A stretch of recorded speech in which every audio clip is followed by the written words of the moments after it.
So when I was a kid, I grew up in East Texas, and we lived outside of town in this neighborhood, but the neighborhood was like these huge plots of land. It was like on 8 acres and backed up to this huge forest. And so in my free time, I would go out and explore these woods back behind my house, and me and my sister would. And so we go out in the woods and we find these new places, and there's this one like old logging trail that cut through it where there were no trees, and you kind of went to that, and then you kept following, you came to this huge creek, and you followed the creek along, and then there's this place where there's like this old stump that was there, but it's all rotted out in the middle. And so we go and we start naming these places, come up with nicknames for these different landmarks that we found out in the woods. And so the stump that was all rotted out in the middle, we said, this looks like an eagle's nest. This place is called Eagle's Nest. And so, you imagine these two kids out in the woods were doing this. And so we go out and hike back and make this little pathway out to Eagle's Nest. And then we went a little bit further and kind of followed that creek up a little bit and found this place where there's like this spot in the middle where the kind of made a little island of like this gravel. And so we called that Treasure Island. It was amazing. So we're like, hey, first you follow the path and you get to the creek and you follow it over to Eagle's Nest, and you go on up the creek to Treasure Island. And then we went past Treasure Island, and if you go out of the creek, the creek makes this huge bend, and if you to shortcut to the next place, you could cut through to this bamboo forest. And so you could go through the bamboo forest, which sounded fascinating. And so then once you got past the bamboo forest, you went a little bit further up the creek, and you came to this huge cliff where the creek over years had carved out of this East Texas red clay, this huge cliff. We go climb on the cliff and dig in it and find gypsum, which is kind of like this dirty mineral, but we pretend like it was gold. And so, anyways, we had all these landmarks along the way, and there was this pathway to get to this place that we loved to play and loved to go to, and to the cliffs. And so, but all along the way, we had to find these landmarks. And if you ever went and you tried to say, I'm going to skip trying to go to Treasure Island, I'm just going to cut through the bamboo forest and get to the cliffs. Well, there was more than one bamboo forest in the woods, and so you'd find yourself in the wrong bamboo forest, and you'd stand in the middle of it, and you're like, wait, where am I? And it's like, this isn't the cliffs. I don't know what I'm doing. So you'd have to backtrack and go find, okay, here's Treasure Island. That's the bamboo forest. Now I can find the cliffs. Finding the pathway was important to getting to our destination.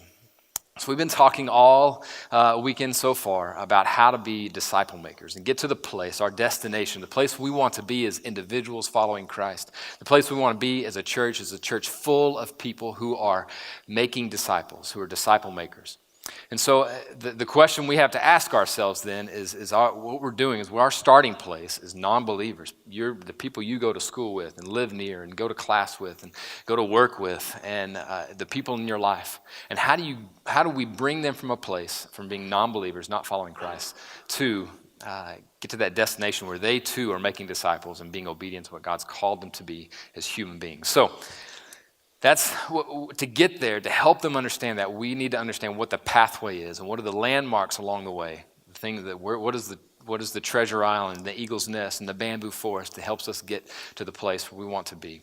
So what we've tried to do is give us, and that's what this sheet is, and so we're going to read through this. What we want to know, what we want all to be on the same page, literally the same page, is that what the pathway is. As we think about how are we going to do this, and you've probably already intuitively thought through this already, and you've heard references to some of the things that are along this pathway, these landmarks along the way.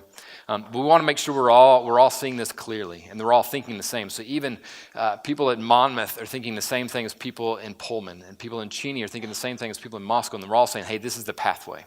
Now, there may be some shortcuts, there may be a better pathway, but we're not going to find it unless we're all trying to figure this out and make it better together. We want to say yes to some ideas you might have to make this pathway better, but at least we got to start with a pathway.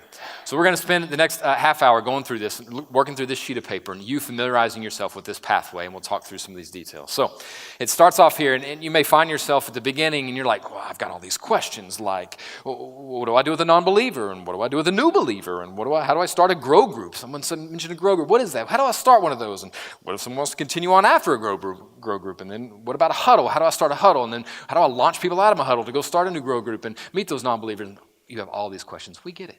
We understand. I have a pathway to show you how to answer all of those questions right now. So here's what I want you to do. We're going to digest this as you digest your Qdoba. We're going to digest this sheet of paper. So if you will start there with non-believer, I'm going to give you a few minutes just to read through those bullet points. And I want you to read through that and say, oh, yeah, that makes sense. Or, yeah, I've done that before. Like, oh, that's what I need to encourage that person I texted last night to do that thing as they approach non-believers. So read through those 4 points under non-believer.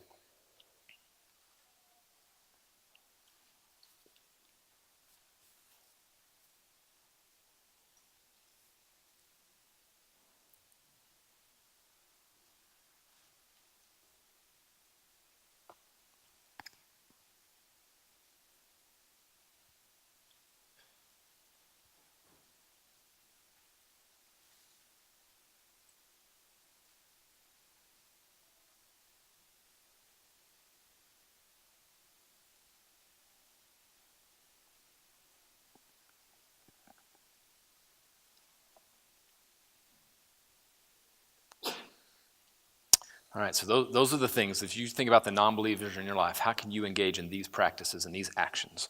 That first one, this document is chock full of language. Language that is unique to Resonate Church.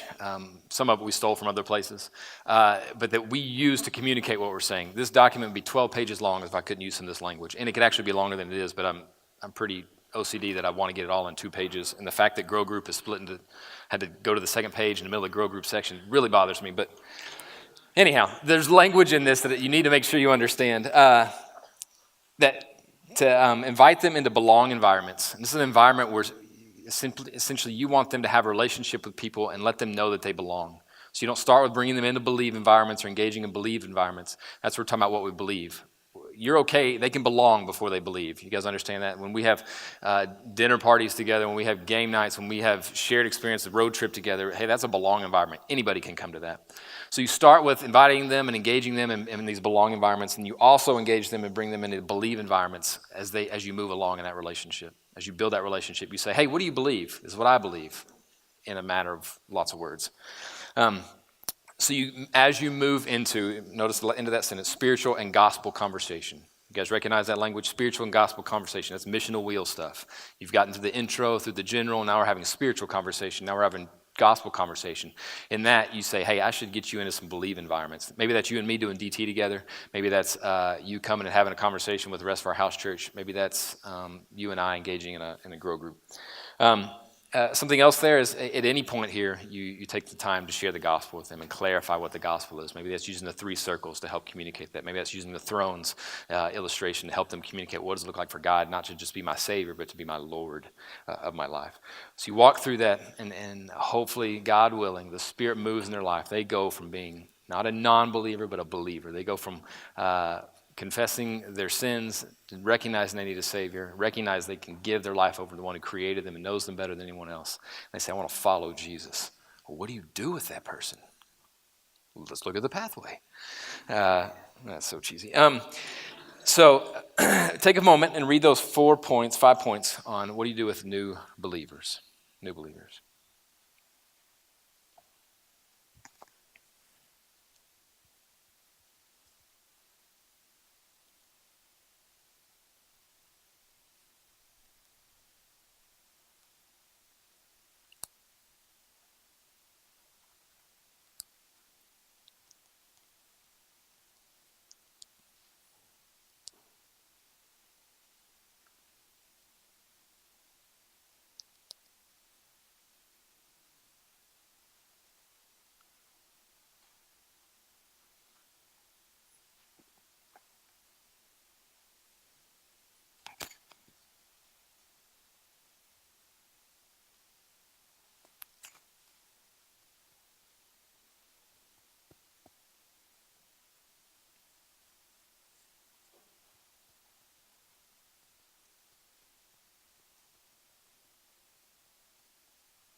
So those are some actions you can take towards people that are brand new in Christ. I love this first one because it's so tangible and so easy for you to help them do. And that's to write down their story. So all that was going on in their semester and in their life and what had just happened over summer break or what happened over Christmas break, all that's going on in their life, and help them write that stuff down so they don't forget it. So they don't forget the context, what was happening when God met them and said and wooed them to himself and said, I want to bring you out of that. I want to bring you into life, eternal life. What was happening in their life then that led to that conversation? Because you know what it's like. They could get a couple weeks out or a month out or a year out, and that just seems fuzzy. And they look back on that, and of course, Satan's involved in that and wants to sway them that was a dumb decision and maybe it wasn't a real decision. So that gets fuzzy. If they could go back and read their own story, and it would do well for you to write down their story too. Well, I remember when I met you. I remember when we had that conversation. And they're like, I remember that conversation. What were you doing when you asked me those questions? And then you see, wow, it really came together and the Spirit was involved in this. So have them write down their story. And then the other part is to tell their story to 3 other believers. So you invite them, hey, I want you to tell a friend of mine about what happened to you. And I want to tell my side of the story too. So you go walk with them, people in your house church, and help them tell the story to believers so they can celebrate with them. But also encourage them to tell 3 non-believers, 3 people that are from their life, that they can tell them what God has done in their life. So already, right off the bat, they're an evangelist, and they're beginning to make disciples, even as they just got into this. If you go back to that stuff you do towards non-believers, you get into their life. And so it's not just, hey, come with me to my stuff, but it's, hey, let me go and be with you in your stuff. What are you interested in? I want to come hang out with you there. What do you do? I want to come be with you there. And you get to meet their sphere of influence, the people they know. And so when they make a decision, you say, hey, you should go back and tell Mike and Bob and Big Jim about that decision you made. And they're like, you're right, I will. Will you come with me? Yes, I would love to. So then you go with them and you help them communicate that story. That telling their story that helps them make it their own. Helps them own the decision they made. And as they look back on it, they won't say, hey, that guy manipulated me into this. They know, no, I actually made that decision, and I loved it. That last point on there, clarify who is taking personal spiritual responsibility for them. If you have a large house church, you have a lot of people in your community, someone comes to faith, it may be easy for that person to get lost in the mix. And you find yourself a month, 2 months into that decision, you're like, wait, I haven't seen them recently coming to a house church within our predictable patterns. Or, I haven't seen them on Sundays, or I wonder what's going on. That should never happen. If someone comes to faith, they are a fragile little infant, if you will. And infants, I don't know if you guys have spent much time with infants, they can't do much. They are very dependent. They can't even change their own diapers, and I wish they would. But they need to be fed. They need to have their diaper. You actually have to help them sleep sometimes. And so as you think about a new believer, they're an infant, and they need to be taken care of. You need to go move towards them and take personal spiritual responsibility. So if you think last night, that person, those 3 people you texted, who's doing that for them? And maybe it's you, but ideally it's somebody in your huddle, that's somebody that's a part of your house church that is then taking responsibility for them and walking alongside them so that when the question comes up, what's going on with them, somebody knows the answer. Somebody knows what's happening in their life. If you haven't seen them in a while, this is why. Or if they're engaged and you see them regularly, hey, tell me how they're doing. You're like, oh, let me celebrate with you what's happening in their life. So someone, and you clarify, as a house church leader, you clarify for the new believers that are in your house church who's taking personal spiritual responsibility for them. Let's go on to, after new believer, it's mentioned there that you can invite them into a grow group. How many of you guys know what a grow group is? Okay, good. So this is there's some guidelines here. And we are currently working on this. We have some. We're actually, those of you who raise your hands, we're trying to learn your best practices and what is the best way to do grow groups. And we're in the process. We have boxes of new grow groups coming into the office on Tuesday, and we're going to help disperse those out to you guys. We're also about a month away from getting the grow group, the grow book on our Resonate app, so you can use it there. We're in the process of making this better, and we need your help in making it better. But some details about how you start a grow group, who should be in a grow group, how do you do a grow group, is this next session. So take a few moments and read through that.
All right, so there's some stuff about Grow Group there that maybe you had never thought about before, maybe questions you've asked, and this maybe brings some clarity to it.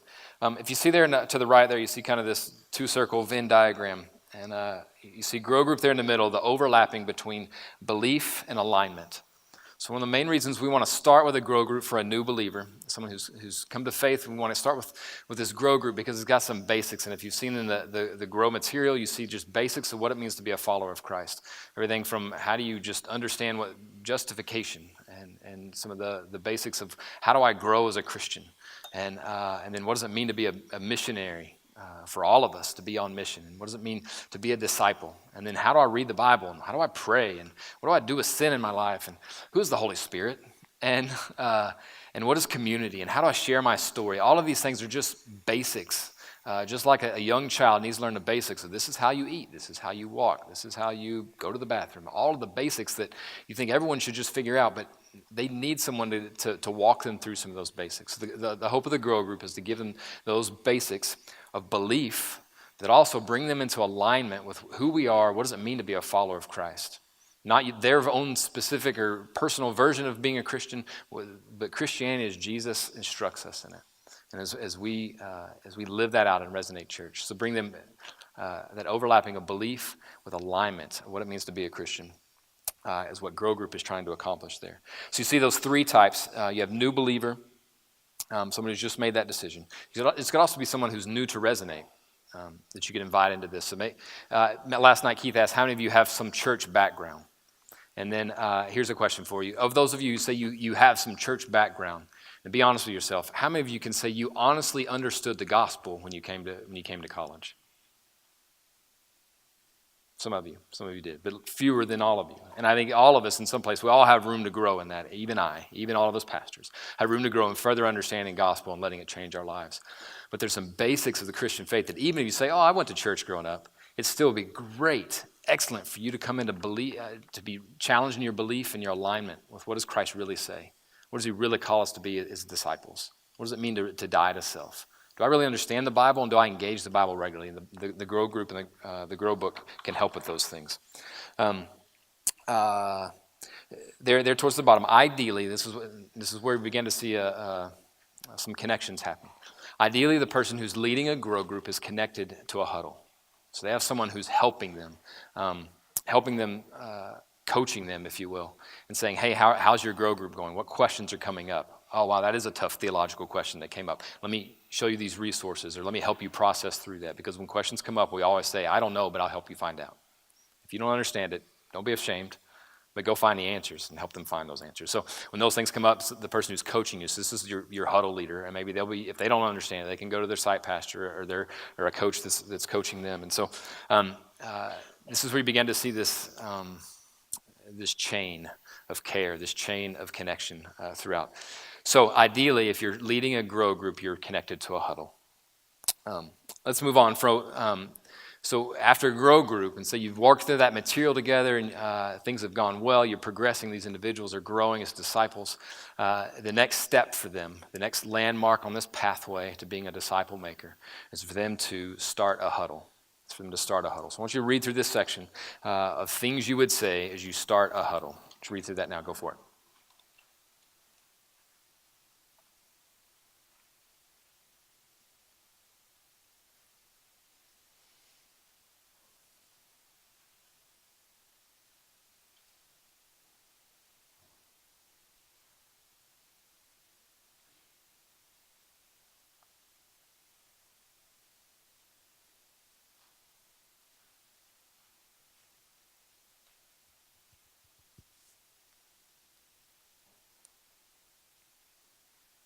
Feel free to underline stuff and start. You're like, oh, I need to do that. I should read that again.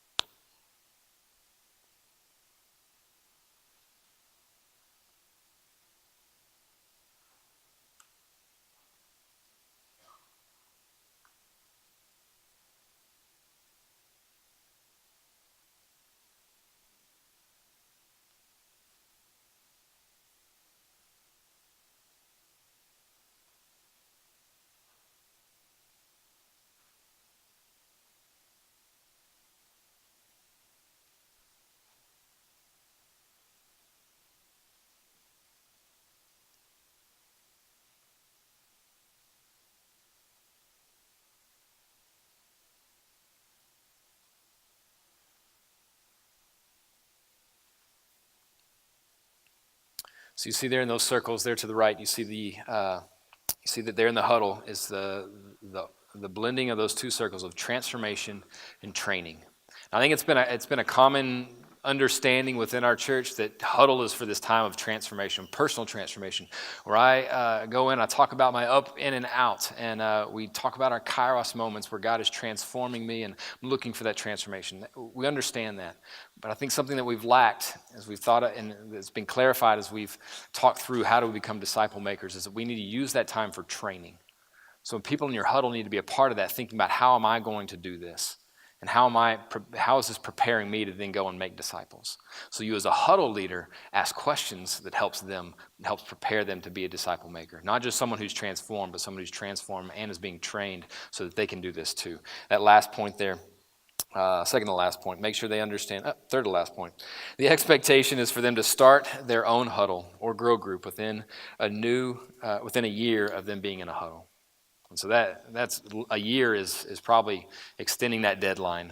We understand different people on different paces, and depending on where you are in life, freshman in college versus maybe a young professional or a family member, that could look different. But the hope is that we've started, the clock is ticking, that when you're a part of this huddle, till the time when you're leading a huddle yourself. I think that's on point 2 there. You will spend real time with each other, often hours during the week. And so sometimes we have some stuff there. You think about that first point is you're going to spend an hour and a half tops with them within your huddle meeting, where you're going to talk about kairos, introduce shapes. There's those great videos that Resonate has online with that incredibly good-looking dude who speaks well, and it's just so captivating in those videos. But you're going to be able to use that stuff during that hour and a half time. But the rest of the week is probably where the good stuff happens.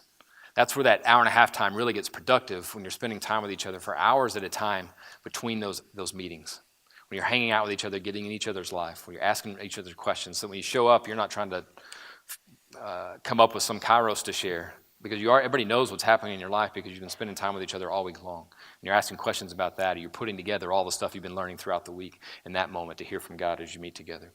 So that real time, you have to spend real time together, and probably this is the part that gets skipped over the most in our busy lives or our full lives, as we don't take the time to spend with each other and get into each other's lives. But that's the huge part. Better than those videos is that time you spent together between those huddle meetings.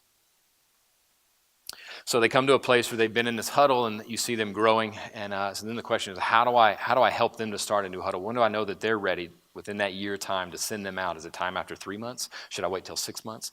Here, let's look at this next section: how to multiply a huddle, how to become a disciple maker. So read through that those 2 points there.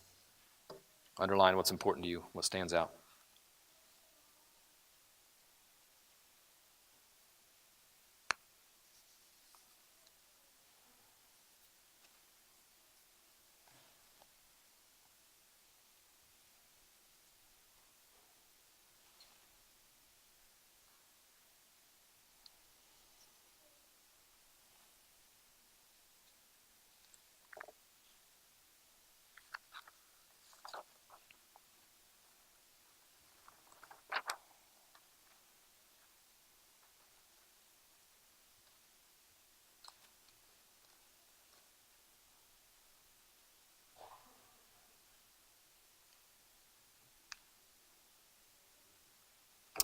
So you see those 3 things. How do I know that someone in my huddle is ready to go and start a new huddle? And they're showing that maturity. Those 3 things. They're taking personal initiative. So you see them, they come, hang out with them during the week, and they're like asking you to join them for their DTs. They show up to huddle, and they say, man, when I was reading in the scriptures this week, that's a regular part of their conversation, where they are taking initiative. They're sending you videos and sharing books with you that you should be reading. And you see them taking initiative in their personal relationship. They're growing up. You see them having that up connection. Then you see them engaging with the growth of others in your huddle. So when you show up to huddle for that huddle meeting, and you're engaging in that conversation, you see that they're asking questions of their peers, and they're seeing stuff in their peers' lives and helping clarify what God is saying to their peers. It's not just you as the huddle leader that's doing that, but now they're beginning to do it and engaging each other during the week. Number 3, you see them, they have missional connection to non-believers. So they're sharing stories. You remember when they went through, when you went together, through the missional wheel together as a huddle, and they wrote down those 3 names. And then that week, they went and actually talked to 2 of those people they said they were going to talk to, and they saw them break through those barriers and they're getting into spiritual and gospel conversation with people that God has called them to. You're seeing them taking those steps to those non-believers. So you see, like, wow, they are living out that triangle up, in and out is happening in their life. And then they get to 4, and you say, this guy, he understands what we're trying to do here. He gets it. He can drive this, what we call huddle is our vehicle of discipleship in our church. And they know how to drive that vehicle. And so maybe a couple weeks, you let them lead the huddle conversation a few weeks, or you encourage them, hey, I got a crazy test week this week. I can't hang out with the other guys. Will you spend some time with Big Jim and this week and just ask him how he's doing with his girlfriend and that stuff that's going on back home? I can't do that this week. Will you do that? You start giving them those opportunities. You say, he's doing it. He understands how to drive this vehicle. You say, hey, dude, you need to start one of these. You need to start a huddle. Let's get you starting a grow group. There's those few people that came to House Church a couple weeks ago that came to us on the retreat, or on that road trip we took a couple weeks ago. There's that guy in your chemistry class you keep talking about. What if you start a grow group with those guys? And then Big Jim starts, or I don't know, Bob, is that where we're at? Bob starts the grow group, and then that grow group goes along, and in like 5 weeks they've consumed all that material in that grow group, and 2 of those 3 guys say, hey, I want to be a part of this. I want to be a part of a huddle, and you see him, Bob, leading this huddle, and it's this beautiful picture of multiplication and discipleship. So let's do this real quick. I want to help illustrate that real quick. So I need 2 volunteers. There we go, right there, Derek. Where's another one? Yeah, right here. Come on up. Come on up here. Yes, give them a hand. Give them a hand. They're brave. They raise their hands. Derek, good to see you, Derek. How you doing? What's your name? Griffin. It's great to meet you. Where you at, Griffin? I'm at Central Washington. Central. Nice. Almost right. Here we go. All right. Let's do this. Okay, so Griffin. You guys call him Griff? Yeah? No? Griffin. Lax, is that really a last name? Yeah. It's a great last name. Let's do this. Okay, let's say you want to be a disciple maker. And so out there in the crowd, this is University of the Northwest right here, UNW. UNW. So out here on the campus, there are some people that are quite honestly, it's a serious situation. We believe, as followers of Jesus Christ, that hell is real and that people are going there, and we have to do something about it. And so I want you to find someone who's a non-believer here, figuratively speaking, or pretending like. I want you to go find somebody and bring them up here. And so go out there in the mission field and go get them, all right? You go do that. Derek, so there they are, UNWA. University of Northwest. I want you to find somebody that you're comfortable with. Somebody you like. I mean, it could be somebody you actually know here, or maybe somebody you want to get to know. Somebody that you feel like you're comfortable with, and go get them, bring them on up. So, all right. Griff, how we doing out there? All right, look at him. Look at this guy. What a non-Christian. All right. Just kidding. Brendan? Great to meet you, man. Did I sit next to you last night? Yeah. I thought you were somebody else, and I did this. Yeah. And then you were like, oh, what? Yeah. totally thought you were Danny from Woo. So I'm glad we got to hang out. He was like, who's this guy next to me? It was great. All right. So let's say you guys had some great conversation. You just met Brendan on campus. How do you guys know each other in real life? Never seen him. How about that? All right, let's pretend like you were in chemistry class together. You got partnered as chemistry lab partners. You were, distilling water or something over there, and all of a sudden you got into this gospel conversation, and you got into this gospel conversation or spiritual conversation, and then after class you started hanging out and studying, and you got into this gospel conversation, and lo and behold, Brendan becomes a Christian. That's amazing. Yeah, I know, right? So, yeah. Also connected to the house church that you're a part of, Griff, is this other guy. You on the end there. Logan, come on up. Logan also recently became a Christian, and you kind of know him from, I know, right? Man. You kind of know him from house church stuff. You guys have shared spaghetti together, what have you. And then there's, let me have one more. Somebody else over here. Walker, come on up.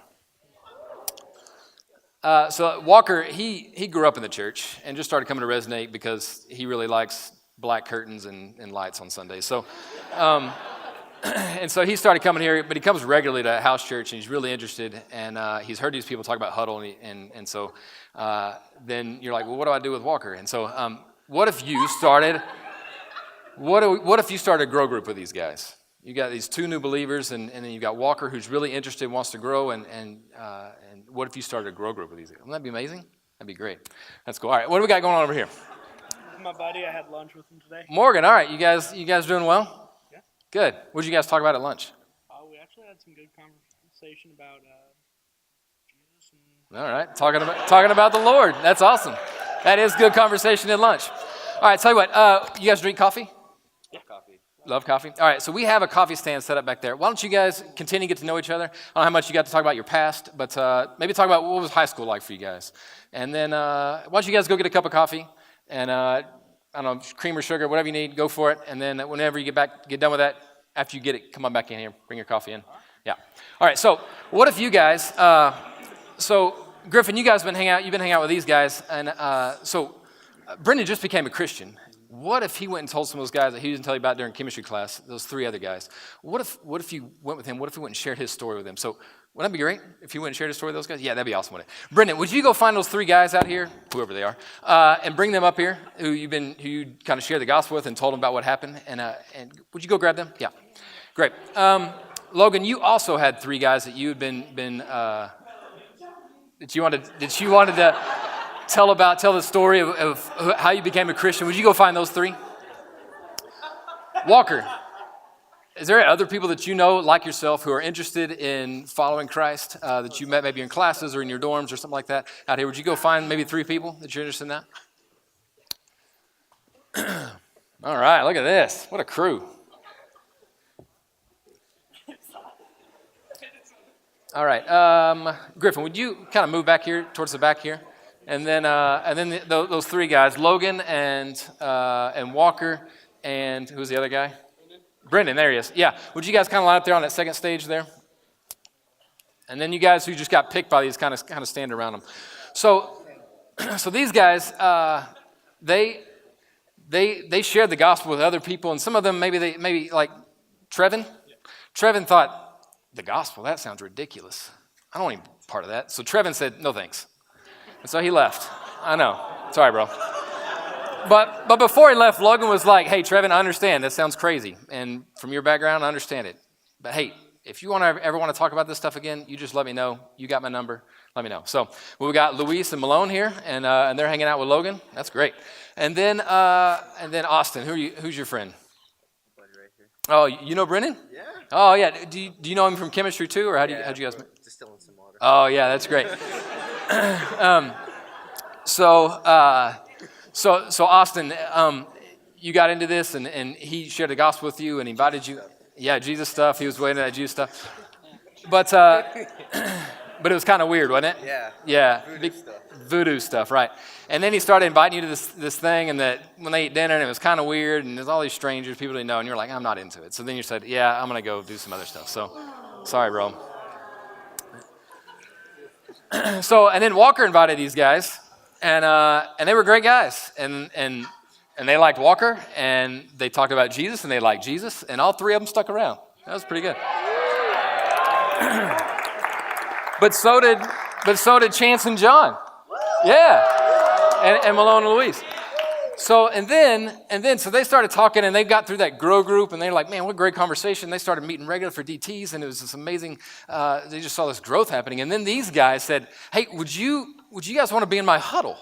Would that be cool? Would you want to be on? We meet weekly, and man, we could spend more time together. And I got some stuff I want to challenge you with, because there's some things that I think God wants to do in your life with that stuff you're struggling with, and with the relationship with your parents, and that stuff going on with your girlfriend. And like God wants to change your life, and He's called you to be a missionary. He's called you to be a part of what we're doing. So then He sends these guys out, and so why don't you guys go find three more people? You guys and Walker's disciples. Where are they at? Yeah, there they are. If you guys would go out and find three more guys.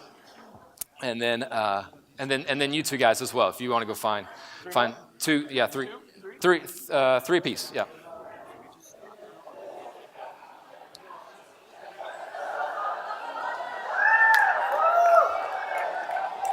Oh yeah.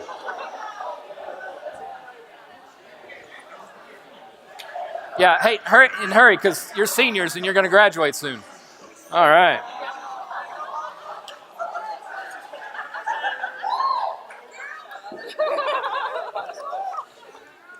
Okay. So as you can see, there's some stuff happening over here. And we have a lot of people who are in the pipeline. They're on this pathway towards becoming disciple makers. Oh, yeah, and Sawyer's in it too. There he is. What's up, buddy? Nice. Glad you're here. Anyone can make disciples. Also, someone in this section, yeah,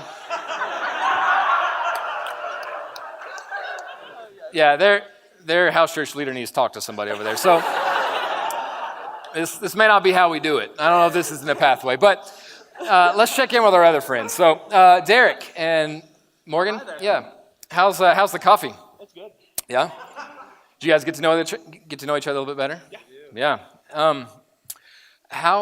So Derek, you're about to graduate, and so what do you plan on doing after graduation? I'm going to be a mechanical engineer. Ooh, that's nice. I've always wanted to be a mechanical engineer. So let's say you move back to the Tri-Cities, got a job making conveyor belts at a vegetable plant, and so you head on out. Like John? Yeah, you can just head back to your chair there, and then Morgan. Yeah. What's up, man? I was just chilling. Yeah. You remember Derek? Yeah, I remember him. Yeah. What a great guy, right? Great guy. Yeah. Best guy. Yeah. Well. Do you want to know about him? Or are we good? Yeah, no, yeah. Tell me about him, I guess. Yeah. Yeah, it's a great guy. ASB president. Wow. Played football. Yeah? Went to SELA High School.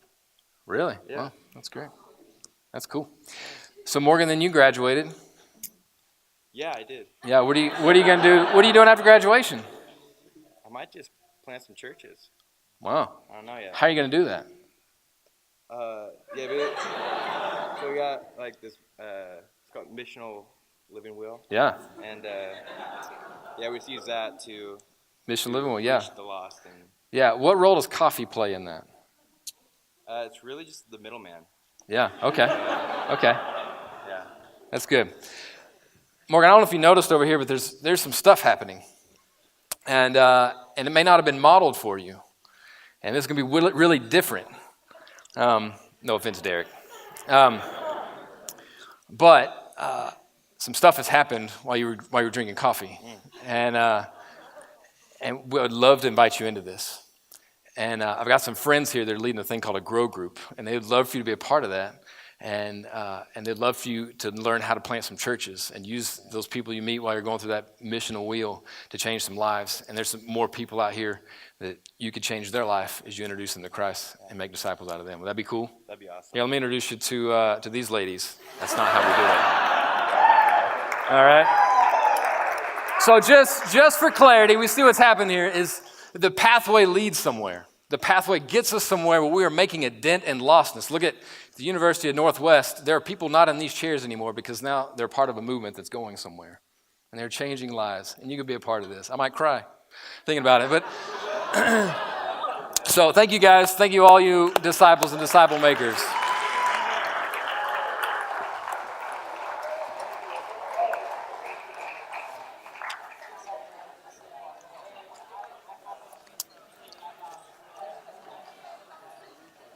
So I want to invite up our friend Kristen, who's going to come and share some more about how do we continue to do this, and some more tools to help us understand what does this look like and how do we do this. What is the structure of this?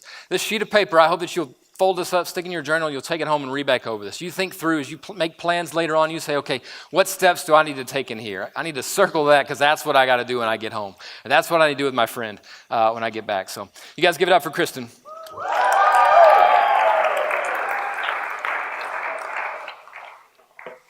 Thanks, Matthew. That was quite a show.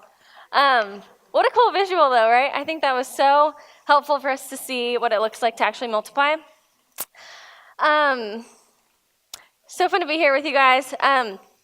So, like Craig said yesterday, I'm the director of house church, sorry. But I also work at the campus of Central, working with students over there, so I kind of get to do two things.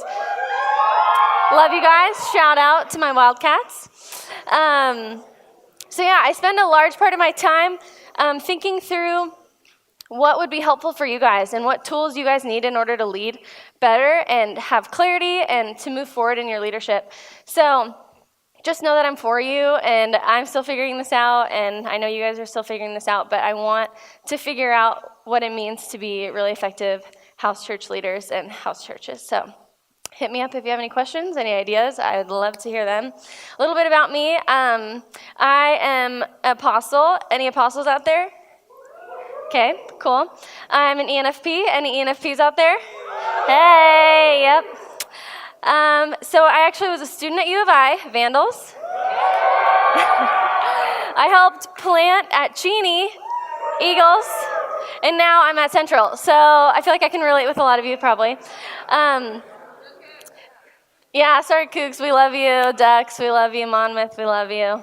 That's everyone, okay. But yeah, right now, I just kind of wanted to bring some down to earth, what does this look like? We're talking about this idea of missional disciple making, and that we want to be that and we want to do that, but sometimes we're so excited about this idea and we go to do it and we're like, wait, where do I start? What does that mean? What does it look like? So I just want to give you some clarity and application for missional disciple making, and just give you some tools for your leadership belt. So when you find yourself in a weird spot, unsure of what to do next, hopefully these things will bring you some clarity. And like we mentioned, we kind of unrolled this whole new framework for house church this year. And this whole disciple-making idea isn't like a scratch that, start over. The way Keith explains it is it's a software update. We're an iPhone, and we're evolving, and we need to move forward in the next direction and keep moving forward and update to where we're at. So I hope you can reconcile those two ideas of the house church and missional disciple making. I want you to write this down really quick. Resonate.net/village-leaders. Don't pull it up now, pull it up later. And then password community. And there's just some goodies in there of everything we've talked about this weekend. So some of the tools I'm about to talk about are in there. The videos that we've watched are in there. So if there's anything that you want to re-access from this weekend, you'll find it right there at the LLC Vault. Resonate.net/village-leaders, password community. Cool. Okay, let's move on from there. So the first thing I want to show you is called the disciple-making chain. If we can get that up on the screen. So this is just to shed light on the big picture of our Resonate family and the hope of disciple making from top to bottom and how you guys fit into that and to know what you're a part of. Thank you. That's my best friend, Sammy, everyone. And we want you to know and have an idea of what a developing house church should look like, and ideally. So I'm going to walk through these. Obviously, the lead pastor and lead pastor wife are overseeing all of us, and the site pastor and site pastor wife are overseeing the sites and overseeing the site staff men, site staff women, who then lead the guy village leaders and the girl village leaders, who then lead mature missional villagers, who then lead the young believers. So the hope in this, as village leaders, first of all, you can say, wow, there's so many people looking out for me, so many people who are praying for me and are going before me that I'm a part of and that I'm built upon as a leader. But also just to give you clarity, your best disciple-making strategy is to give your time to the people who are closest to becoming disciple makers. Does that make sense? So we love young believers. We love non-believers. But as village leaders, it's your job to make disciple makers. And so start with the people who are closest to that, and you can teach them how to do that with that next generation, with the young believers. And then we have the arrows all pointing to non-believers because it's so important that we are people who embody the mission and continue with relationships with non-believers. And that's actually a great space, too, to model. To say you have a new believer friend. Say you're a village leader and you have a friend who's a new believer, and they're like, I don't know how to meet non-Christians. They make me feel weird. Your non-believer relationships are the best way to model, here's how to have a friend that you see the world totally differently from, but you still actively pursue, you still actively pray for.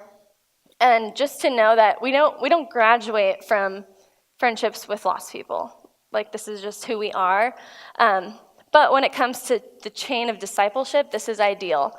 But also, we need to realize that there's some baby villages or like new villages starting new things, which praise God for those new villages because we want to keep moving and keep going.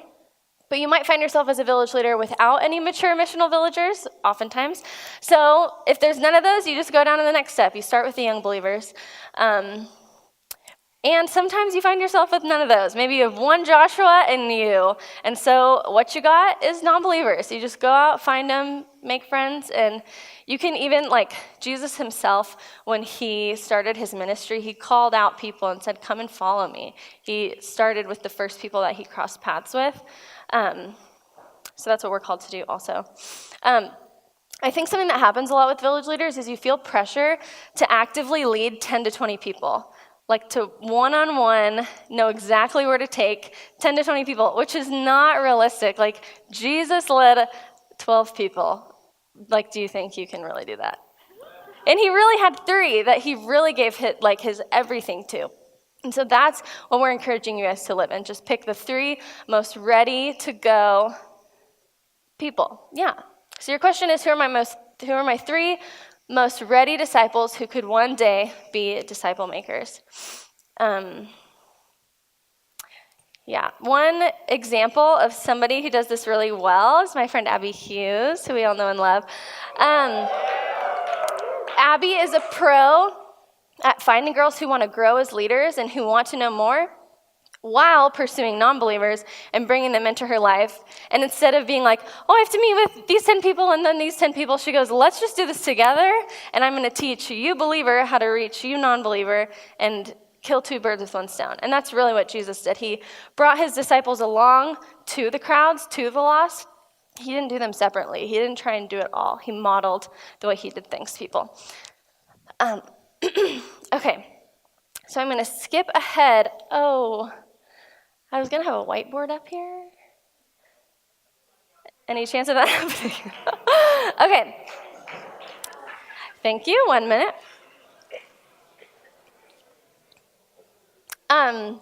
So this next tool, so the first one's the chain, the disciple-making chain. This next tool is called the phases of disciple-making. So I think when we are processing this information of disciple-making, I think it can feel overwhelming. Like if you're starting a new village and you got 4 of you, and you're just going hard in a dorm, trying to find people, it can feel super overwhelming. Like, how am I ever supposed to see a 4th generation if I don't even have a 2nd generation? Like, if I don't even have people that are committed disciples of my own? So the hope of this is to lay out the phases of how you get there, the steps of how to get there. So I'm going to draw that on this board. Thank you, Marcus. Thank you, Marcus.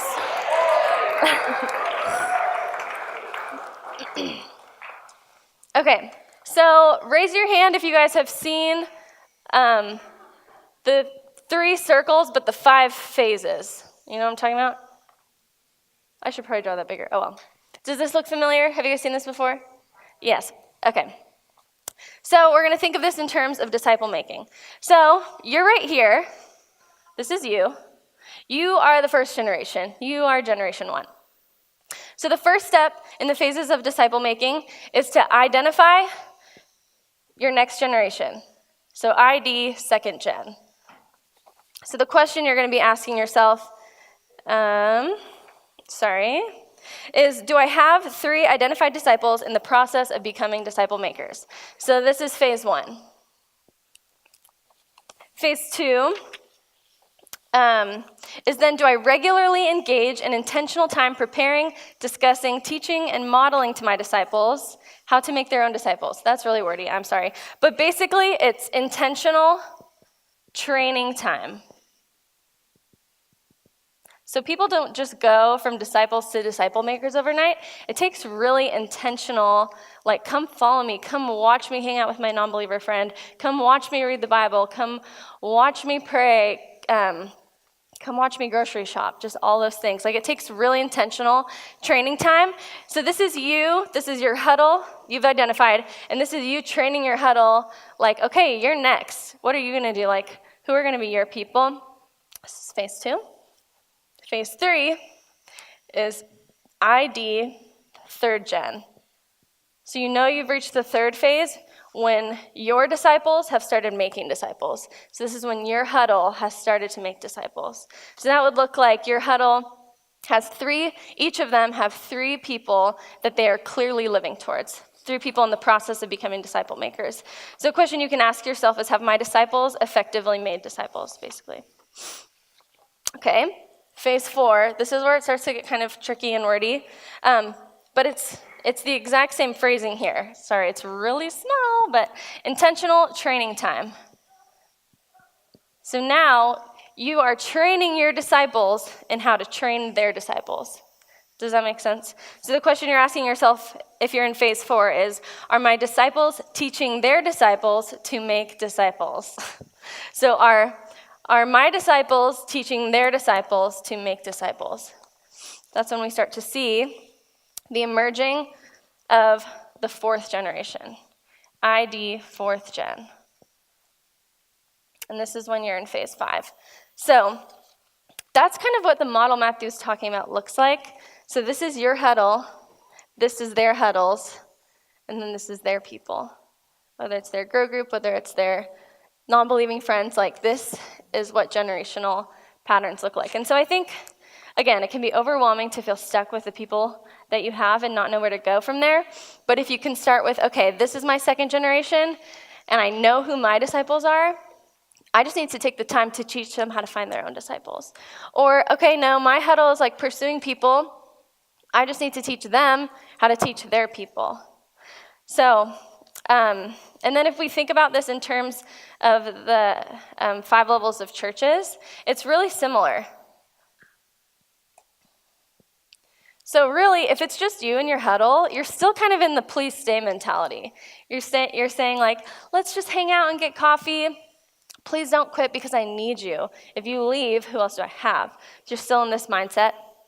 And then when they start to have their own huddles, you're starting to see addition. You're starting to see more people come around. But then when they have their own disciples, that's true multiplication. When you see 3 generations living as disciple makers, that's when you really see the fruit of disciple making. And so practically, again, if you're feeling kind of lost in this, some practical ways to look at this. This is your huddle. So let's just write that. Huddle, your huddle. Here is kind of like just life on life. Like, and not life on life, like, let's watch This Is Us together and call it life on life, but like, I've done that. But come share the gospel with me, or come meet new people with me, or I'm going to have a confrontational conversation and I want you to watch me do that. Those kind of intentional discipleship actions. And then the next step, and here you might even start to see DTLs happen because people are they're starting to pursue people. Maybe people are responding to the gospel. And then here, you're starting to see multiplication even. So if your huddle now has their own huddle, sounds like they're probably ready to start a new village, right? So here you see village multiplication. And then maybe even grow groups because you're seeing 3rd generation disciples. And then this 4th, I'm going to skip the 4th, but 5th, this might even be a 2nd village multiplication. Because if you have all these generations, then it sounds like you have enough believers for 3 house churches. So, again, kind of what Keith was saying, the hope of writing all this out was to remind you that the goal is not to have a giant village. The goal is not to have an awesome party with no awkward moments, with a perfectly planned discussion flow. The goal is to have generations of disciple makers, because that's what's going to make the difference in the long run for us. So I want you to ask yourselves, what phase am I in? If I look at this in my leadership, what phase am I in? So I need to take a minute to just identify that.